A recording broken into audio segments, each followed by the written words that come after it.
నమస్తే, నేను లక్ష్మణ్. ఆంధ్రప్రదేశ్ 2019 ఎన్నికల్లో జగన్మోహన్ రెడ్డి గారు పెద్ద ఎత్తున యువతను ఆదుకుంటాను, బ్యాక్లాగ్ పోస్టులన్నీ ఏదైతే ఉన్నాయో 2,35,000 పోస్టులు భర్తీ చేస్తాను, మెగా డిఎస్సి ప్రకటిస్తాను అని చెప్పి 5 ఏళ్ల తర్వాత ఉద్యోగ సంఘాలు అయితేనేమి, యువత అయితే పెద్ద ఎత్తున రోడ్లపైకి వచ్చి నిరసన వ్యక్తం చేస్తుంటే ఎలక్షన్ ముంగిట 60 రోజుల ఎలక్షన్ ముంగిట డిఎస్సి ప్రకటిస్తున్నాను, దరఖాస్తులు చేసుకోండి అని చెప్పి చెప్తున్న పరిస్థితి అయితే ఉంది. ఇదే అంశం పైన మనతో మాట్లాడటానికి ఏపీ నుంచి కామన్ మ్యాన్ ఉన్నారు, ఆయనతో మాట్లాడే ప్రయత్నం చేద్దాం. హాయ్ అండి. అసలు ఏం జరుగుతుందో ఆంధ్రప్రదేశ్లో? యువతని ఈ విధంగా మోసం చేసి రోడ్డుకి ఈడ్చారని చెప్పి యువత అంతా పెద్ద ఎత్తున నిరసన వ్యక్తం చేస్తున్న సమయంలో దాదాపు 25,000 పోస్టులు పైగా ఖాళీగా ఉన్న డిఎస్సి పోస్టులు ఇప్పుడు ఏదో ఇస్తాను అని చెప్పి చెప్తున్నాడు. ఎందుకు ఇప్పుడు ఎన్నికల ముందు జగన్మోహన్ రెడ్డి గారు ఇలాంటి నిర్ణయాలు తీసుకుంటున్నారు? ఒకటి, జగన్మోహన్ రెడ్డి గారు ఒక మాట చెప్తూ ఉంటాడు, ఎన్నికలైన 6 నెలల తర్వాత పెడితే చిత్తశుద్ధి ఉన్నట్టు ఎన్నికలకు 6 నెలలు, ఎన్నికలు ఇంకా 3 నెలలు 6 నెలలు ఉందనగా టెంకాయ కొడితే ఏ విధంగా వాళ్ళకి చిత్తశుద్ధి లేదు, రాజకీయం కోసం అంటారు. ఇప్పుడు ఎన్నికలకు 60 రోజులు ఉన్నాయనగా ఇస్తున్నారంటే ఆయన మాటని మనం రివర్స్లో కొట్టుకుంటే ఆయనకి ఏముందో అర్థం చేసుకోవచ్చు. ఇంకొకటి, జగన్మోహన్ రెడ్డి గారు 2019 ఎలక్షన్లకు ముందు ఏం చెప్పాడు? రాష్ట్రం నువ్వు చెప్పినట్టువే అడుగుతున్నావు, నువ్వు చెప్పంది ఏదో తెచ్చిమని చెప్పడంలా, నువ్వు చెప్పినట్టువేవో చేయమని చెప్పడం, నువ్వు చెప్పిందే సూటిగా రాష్ట్ర యువత నేను అడుగుతూ ఉన్నారు. నువ్వు ఆ రోజు చంద్రబాబు నాయుడు గారు డిఎస్సి ఇచ్చారండి. చంద్రబాబు నాయుడు గారు 14 ఏళ్ళు ముఖ్యమంత్రిగా ఉండి 11 డిఎస్సీలు ఇచ్చాడు.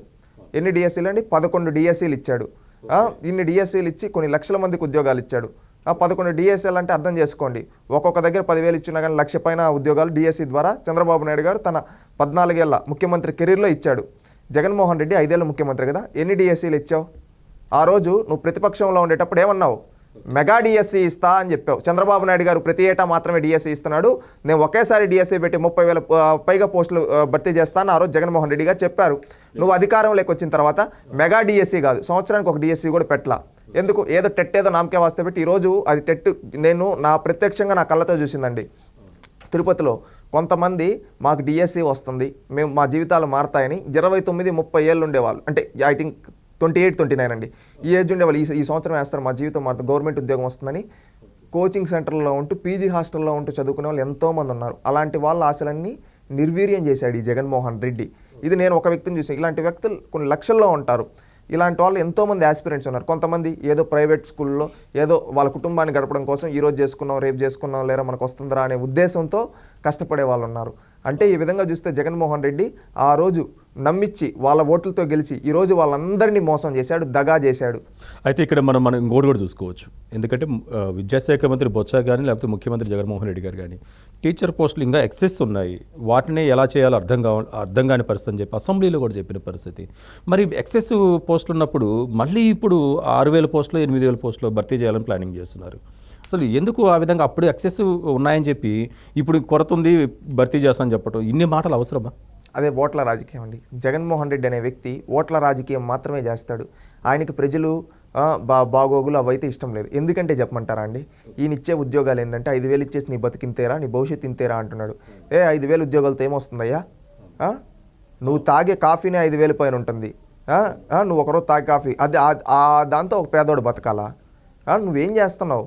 పేదోడి తలరాతను మార్చడంలా పేదోడిని పేదరికంలోకి నెట్టేస్తున్నాడు. ఎవడన్నా ఉన్నత చదువులు చదువుకొని ఉన్నత విద్యలోకి రావాలంటే వాడిని రానియటం లేదు.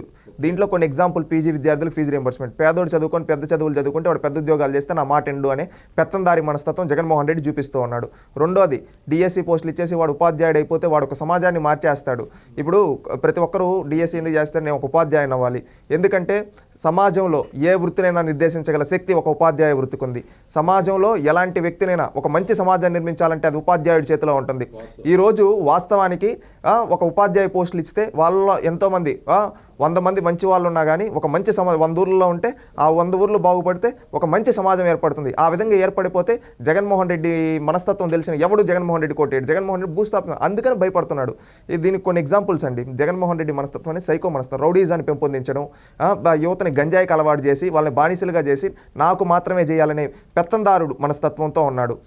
అదొకటి గుర్తుపెట్టుకోండి. ఎందుకంటే రీసెంట్గా కూడా సిద్ధం సభలో ఒకటి చంద్రబాబు నాయుడు వీళ్ళ బొమ్మలను పెట్టించి కొట్టిస్తున్నాడు. అంటే ఇక్కడ వాళ్ళ కార్తీకులను ప్రోత్సహిస్తూ ఉన్నాడు రౌడీజాన్ని. అంటే ఇతని పరిపాలనలో సామాన్యులు బతకగలుగుతారా? రేపు సామాన్యుడు నాకు ఏదైనా రాలేదంటే వీళ్ళ చేత కొట్టించి వాళ్ళని చంపేయడానికి గ్యారంటీ ఏంటి? ఇలాంటి మనస్తత్వం జగన్మోహన్ రెడ్డిది. రెండోది, రీసెంట్గా జాఫర్కి ఇచ్చిన ఇంటర్వ్యూలో సజ్జల రామకృష్ణారెడ్డి డిఎస్సి వల్ల వచ్చేదేమీ లేదు ఏదో మాట అన్నాడు. అలాంటప్పుడు నువ్వు ఆ రోజు ఎందుకు ప్రతిపక్షంలో ఉండేటప్పుడు ఇస్తానని చెప్పావు?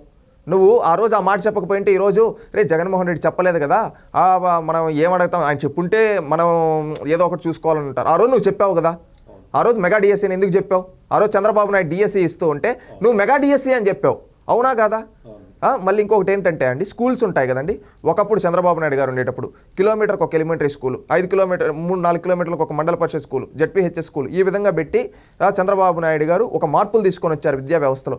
ఈరోజు ఏం చేశారంటే ఆ స్కూళ్ళన్నింటినీ విలీనం పేరుతో ఒక ఊర్లో ఉన్నది 2 ఊర్ల తర్వాత వేయడము, ఈ విధంగా వీళ్ళు పిల్లలు వెళ్ళడానికి కష్టంగా అయిపోయింది. ఈ విధంగా మార్చేసి విద్యా వ్యవస్థ నేను బాగు చేస్తాను నాడు నేడు అని చెప్పి వాళ్ళ పెయిడ్ సోషల్ మీడియాని పెట్టుకొని దాంట్లో పోస్టర్లు మంచిగా ఎడిటింగ్లు చేయించుకొని వదిలేసి మేము చేస్తున్నాం పోస్టర్లో చూపిస్తున్నారు. ఇదేనా విద్యా వ్యవస్థను మార్చడం? రాష్ట్రంలో యువత విద్యార్థులందరూ అంటూ ఉన్నారు నువ్వు ఇలాంటి మోసగాన్ని మేము ఎప్పుడూ చూడలేదని చెప్పి. అయితే గతంలో కూడా మనం చూసుకోవచ్చు, స్కూల్స్కి రంగులు మార్చటం, కోర్టు చెప్పినా కానీ కిందది పైకి మార్చి రంగులు మార్చడం మనం చూసాము. మరోవైపు ఇప్పుడు చాలా అంటే ఆందోళనకరమైన విషయం ఏంటంటే ఏడెడ్ పాఠశాలలు మొత్తాన్ని మూసేసేందుకు ఒక కుట్రలు, ఒక ప్లాన్ ఆఫ్ యాక్షన్ లాగా జరుగుతుంది. ఎందుకు ఏడెడ్ మీద జగన్మోహన్ రెడ్డి గారు అలా కత్తిగట్టి మరి కక్ష సాధిస్తున్నారు? ఒకటండి, ఎవడన్నా జగన్మోహన్ రెడ్డి గారి మనస్తత్వం ఒకటే, పేదోడు బాగుపడకూడదు.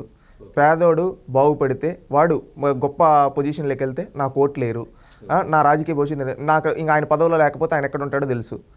శ్రీకృష్ణుడి జన్మస్థానంలో జైల్లో ఉంటాడు, అందుకని ఈ విధంగా చేస్తూ ఉన్నాడు. చంద్రబాబు నాయుడు గారు నేను ఆయన అరెస్ట్ చేసినప్పుడు 25 ఇయర్స్ కన్సర్ట్ హైదరాబాద్లో జరిగింది. ఆ రోజు స్వచ్ఛందంగా కొన్ని లక్షల మంది వచ్చారు. ఆ రోజు TV5 మూర్తి గారు ఒక మాట అన్నారు. ఏమన్నారంటే మిమ్మల్ని అడిగాను, సార్ ఈ విధంగా అందరూ విదేశాలకు వెళ్ళిపోయి ఈ విధంగా మీకు ఎవరు ఓట్లేస్తుంటే నాకు మెజారిటీ కాదు ముఖ్యం, నాకు ప్రయారిటీ ముఖ్యం. ఈరోజు కంప్యూటర్లు కూడు పెడతాయండి, కంప్యూటర్లు కూడబెడతాయని చెప్పాడు. ఆ విధంగా కొన్ని లక్షల మంది ఈరోజు ఆంధ్రప్రదేశ్ ఈ తెలుగు రాష్ట్రాల్లో కొన్ని లక్షల మంది రైతు బిడ్డలు ఈరోజు రారాజులుగా విదేశాల్లో ఉన్నారంటే ఆ రోజు ఆయన వేసిన పునాదులండి. ఈరోజు ఆయన ఒకటే అనుకున్నాడు, ఈరోజు మీరే చూడండి, ఈరోజు అక్కడ పల్లెల్లో అందరూ చదువుకుని విదేశాలకు వాళ్ళు వచ్చి చంద్రబాబు నాయుడు కోర్టేరు, కానీ వాళ్ళ జీవితాలు బాగుపడ్డాయి. ఆయన తన ఓటమినైనా ఒప్పుకున్నాడు, కానీ పేదవాడు బాగుపడాలనుకున్నాడు.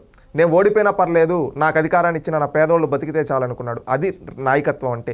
నాయకులు లేని సమాజాన్ని నిర్మించడమే నిజమైన నాయకుల లక్షణం అంటారు కదా, అది చంద్రబాబు నాయుడు గారు చేసి చూపించారు. ఆంధ్రప్రదేశ్ రాష్ట్రంలో కూడా ఇంకొక 5 ఏళ్ళు లాస్ట్ టైం మునుంటే చేసి ఉండొచ్చు, ఇప్పుడైనా మేలుకొని ఇంకొక 10 ఏళ్ళు అవకాశం కల్పిస్తే హైదరాబాద్లో మరో అమరావతి వస్తుంది. మన తెలుగు రాష్ట్రాలు ఆనందంగా ప్రతి ఒక్కరు ఉంటారు. యువత ప్రపంచాన్ని శాసిస్తారు మన తెలుగు యువతని మేము నమ్ముతూ ఉన్నాం. ఇది మొత్తానికైతే 2019 ఎన్నికల్లో జగన్మోహన్ రెడ్డి గారు ఇచ్చిన హామీలు అయితేనేమి, ఆయన నమ్ముకొని ఓట్లేసిన యువత ఇప్పుడు ఏ విధంగా ఇబ్బందులు పడుతున్నారో మనకు పూర్తిగా అర్థమవుతున్న పరిస్థితి. మరొక అంశంతో మళ్ళీ కలుద్దాం.